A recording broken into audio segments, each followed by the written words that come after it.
30. My name is Khadija Zimbwe. First, the national news. The Minister of Finance and Planning, Dr. Mpango, has tabled the last budget of the first 5 years of President Dr. John Magufuli's leadership. The 34.88 trillion shillings budget has focused on implementation of key strategic development projects, speeding up industrial development and poverty reduction. Huduma za jamii, Mheshimiwa Speaker. In promoting the fifth phase government's vision on economic and people's development, the government has taken relevant steps in provision of social services, in health, education and water in urban and rural areas.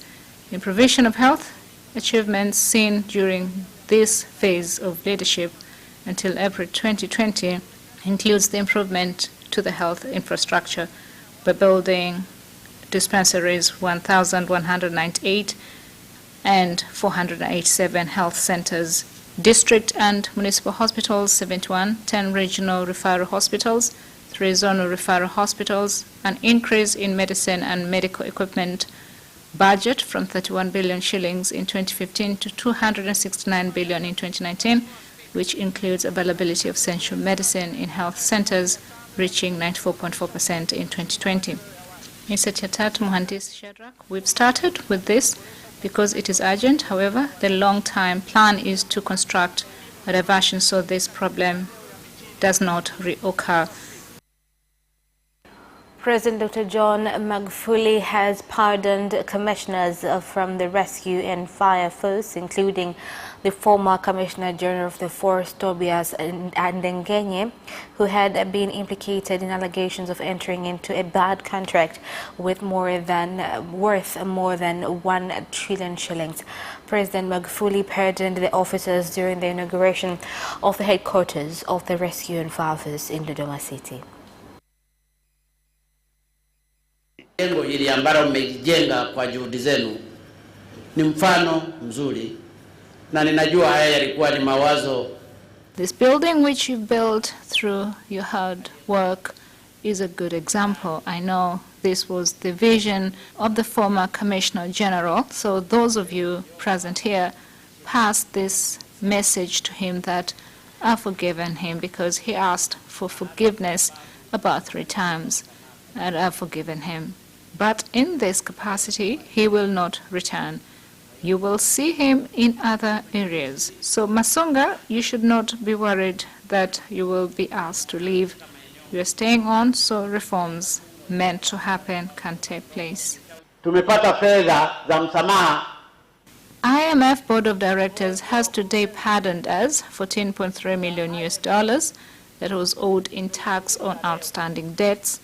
Because we worked so hard in fighting the coronavirus, this pardon has come at the right time. Ni utaratibu ambao umetuelekeza ndani ya serikali.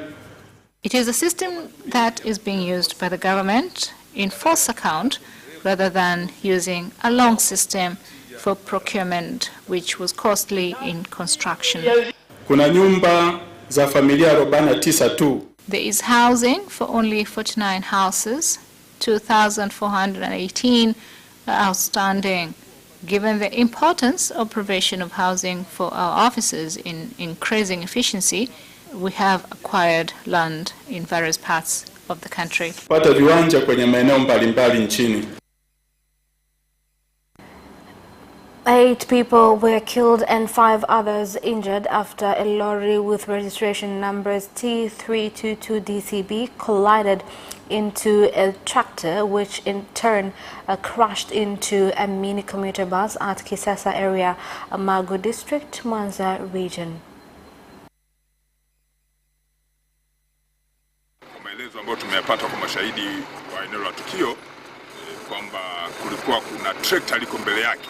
From evidence gathered at the scene from witnesses, there was a tractor with no lights on, which was hit by a lorry and pushed to the side of the road and crashed against the minibus with passengers on board. 8 people have died and 5 were injured. Nitoka zangu Nyashima kushusha mzigo, nimefika maeneo haya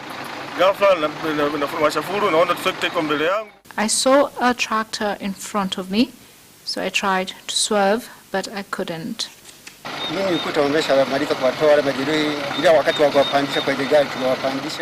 When I got here, the bodies had already been moved. The police have done a good job.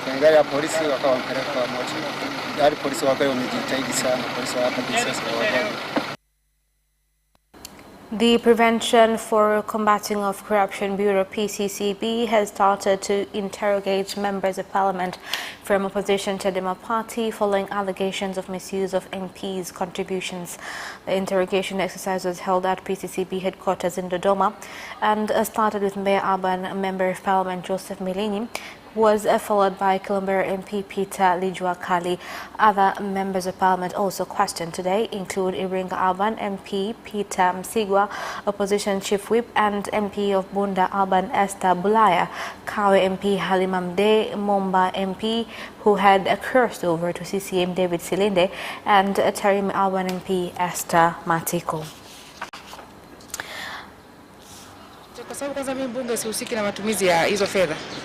I'm not involved in the expenditure. My duty, according to the Constitution, is to support the party.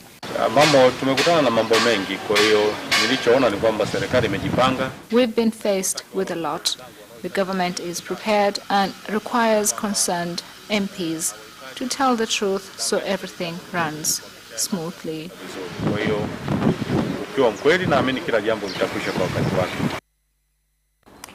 The government has abolished 12 wetland reserve areas which do not qualify to be conservation areas and allocated them to residents for social activities and upgraded others due to their importance.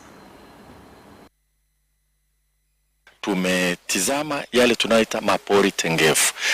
We've looked into game-controlled areas in the country which can no longer be used as a reserve and have been taken from the government books as reserved areas. But special areas have also been listed so they can be given reserve status. This is a very important area used by animals crossing over from Kilimanjaro National Park to Lake Natron. The revenue will positively impact an ordinary citizen. In the village, we must welcome exports and work together. Fedha zile ambazo itapatikana na uwindaji itakuwa itamgusa mwananchi wa kawaida wa kijijini. Fishermen from Lake Bapti in Manyara region have urged the government to remove hippos who have become a threat to their lives during fishing activities. Now, Bapti District Commissioner has said that the Wildlife Department had already rescued the number of hippos at the lake, but that it will look into the matter again. Ziwa letu lina viboko wa kutosha na tumeshapata majeruhi mpaka sasa. There were a lot of hippos on this lake. 18 people have been injured. Na tega nyavu zetu unakuta zinachanwa na viboko. Traps set get damaged by hippos and the number keeps increasing. When game wardens left, he came back. We asked the government for assistance. Iweze kutupunguzia viboko. Tutawasiliana na watumishi hawa wa wanyamapori ili waweze kuwasiliana na KDU. We will communicate with game officers so they can search for the hippo. People need to carry on with their daily activities peacefully. Watafanya shughuli zao kwa amani zaidi. And that is the end of national news. International news follows next.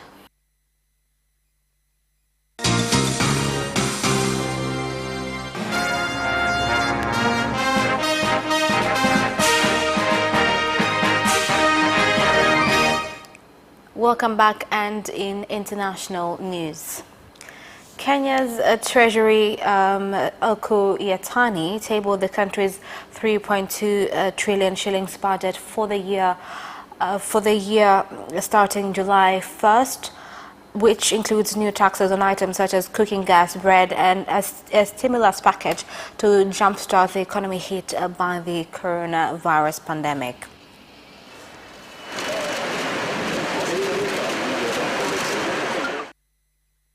Moving on, the government of Burundi on Thursday convened on an emergency cabinet meeting to discuss the way forward after the sudden death of President Pierre Nkurunziza, who died of a heart attack on Monday at the age of 55. Under the Constitution, the President of the National Assembly, Pascal Nyabenda, is expected to take over on an interim basis before President-elect Evariste Ndayishimiye's swearing in August. The Security Department in Uganda has announced implementation of an operation to arrest citizens who violate the curfew, which starts from 7 in the evening, being measures against the coronavirus pandemic. Now, this comes despite some members of parliament calling for removal of the curfew. Curfew is still on and we are safe. We were supposed to have a meeting with the leaders of the buses, taxis, finalize on the matter, but when we shall inform you. Entrepreneurs who depend on Mombasa port in Kenya have joined forces with human rights activists under the umbrella of First Action Business Community Movement to oppose the decision by the Ministry of Transport directing cargo from the port of Mombasa be transported by using the standard gauge railway to neighboring East African countries. The government to intervene. On 1st of July, all containers will be transported to Naivasha. We'll go to court to stop this from happening. Naivasha. And that is the end of international news. Business news follows shortly after this break. We'll be right back.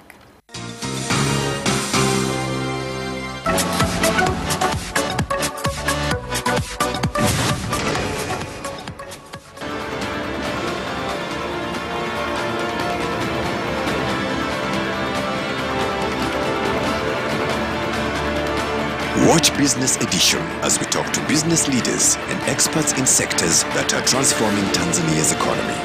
We believe that the driver is the customer. To change the mindset of traditional HR to the digitalization. Make sure that everybody can get some access to financial services. And once we understand the vision of our leaders, we then need to be behind them and help them in achieving that vision. Business have involved mercantile operations, trade guilds, or shared agricultural production, infrastructure, construction, financial sectors, tourism, and mining. Business Edition on Friday at 8:15 p.m.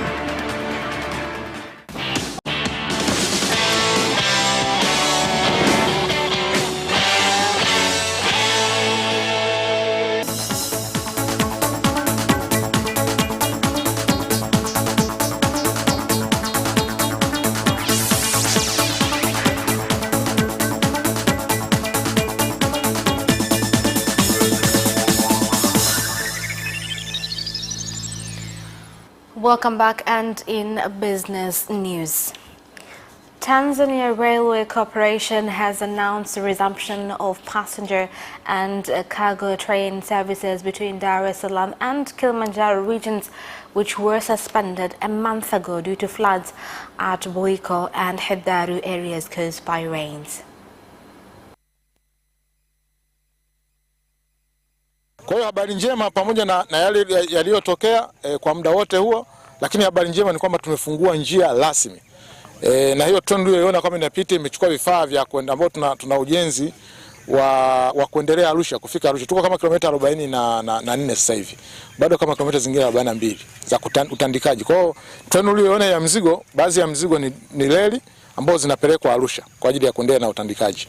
Lakini kesho treni ya abiria itapita hapa na tutaendelea.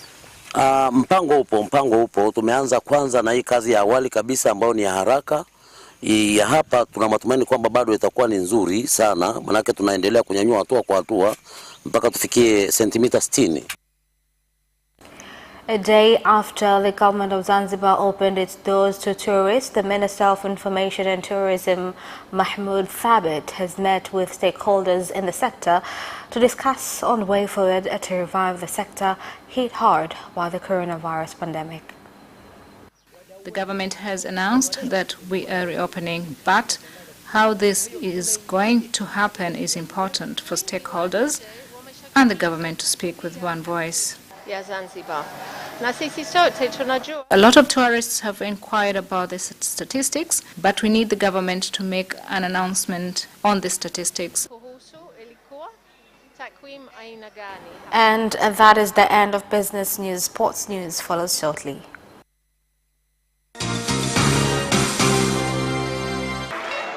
Away first time, good start from Bolt. Bolt leading a moment and going away. Gay trying to go with him, and he's being dragged through the second place, but he's going to win it by 2 meters. Away first time, good start from Bolt. Bolt leading a moment and going away. Gay trying to go with him, and he's being dragged through the second place, but he's going to win it by 2 meters.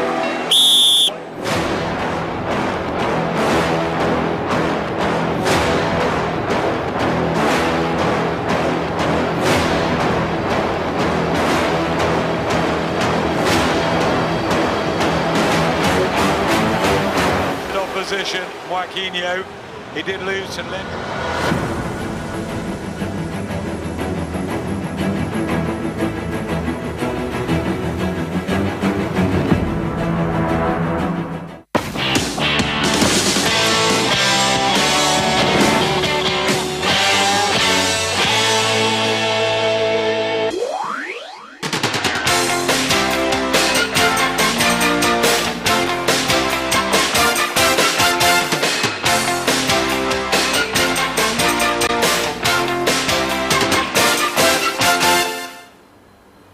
Welcome back, and in sports news tonight, Yanga Sports Club coach Luke Aymael has arrived in Dar es Salaam ready for the resumption of the mainland Premier League. Here are more details. The Belgian coach, who relocated to his native country after the top flight was halted in mid-March owing to the coronavirus pandemic, touched down at the Julius Nyerere Airport in Dar es Salaam at 1:30 p.m. after a grueling trip that took him to Germany, Frankfurt Airport, and a stopover in Addis Ababa, Ethiopia. Aymael's arrival came just a day after Yanga traveled to Shinyanga in readiness for their first league match against Madui on Saturday.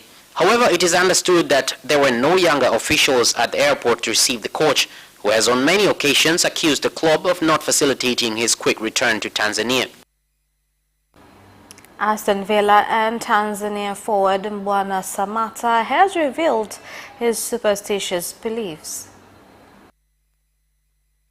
In an interview with Villa TV, said before every match he makes sure the right foot touches the pitch first, although he revealed he believes in a number of them. I've got a few superstitions, not one. First of all, I'll have to walk onto the pitch with the right foot first and touch the ground and kiss it, Samata said during the interactive sessions with fans. The Taifa Stars captain also revealed that it was very important to score against Manchester City in the Carabao Cup, adding that the club captain Jack Grealish told him before the game if he scores he will become a legend. Asked which is his favorite moment as a Villa player, Samata stated it was during their 3-2 loss to Tottenham Hotspur in February. Lewis Hamilton successfully returned to driving after completing a test at Silverstone on Wednesday, with a British driver saying it had been just great to get back in the car. With Formula One set to begin its season in Austria on 5th of July, the world champion and Mercedes took the opportunity to put some miles on the clock and, crucially, for the team to practice implementing the new procedures they have to employ at race meetings under coronavirus restrictions. Hamilton has not driven since the second test of the season at Barcelona in February. Before that, his last competitive outing was at the Abu Dhabi Grand Prix in December 2019. Using the current season's cars is banned under regulations, so Hamilton took on the track using the Mercedes W09 from 2018, a car with which he won the World Championship, with the season starting with an intense program of 3 races in succession. Putting in time behind the wheel in advance was seen as essential. Manchester City have put a deal in place which will see highly rated teenage goalkeeper Marky van Sar join their academy ranks from Outreach. The 18-year-old is considered to be a hot prospect in his native Netherlands and was tied to a deal at his previous club through to 2022. City have, however, moved to buy into van Sar's potential by luring him to England. Those at the Etihad Stadium continue to build with one eye on the future and are scoring the globe for the very best young talent on the market. A clear path to the first team has not always been cleared in Manchester, leading the likes of Jadon Sancho to head elsewhere, but opportunities will be given to those who prove deserving.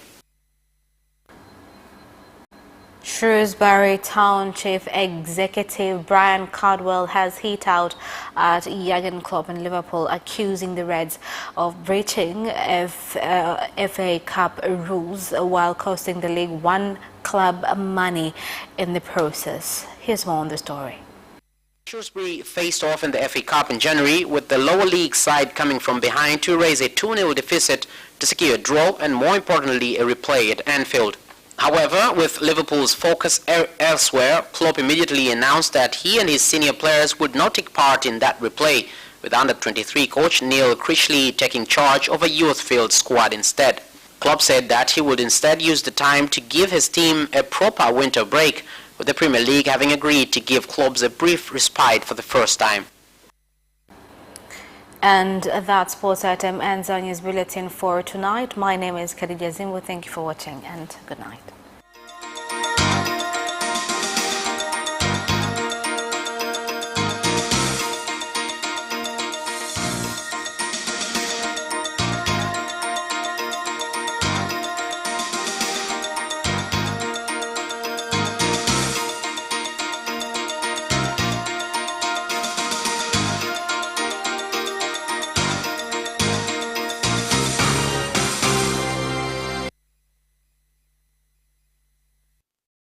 You can watch Capital News live on our social media accounts, YouTube Capital TV and Facebook Capital Television Tanzania from Monday to Friday at 9:30 p.m. Don't forget to subscribe and put notification on.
It's Culinary Delights every Sunday at 7:30 p.m. only on Capital Television.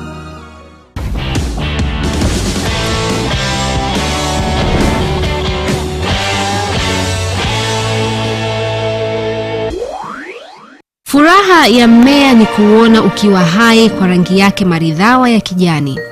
Rangi hii ya kijani humaanisha uhai, ndio maana wanadamu tunapata oksijeni safi kutoka kwa mimea.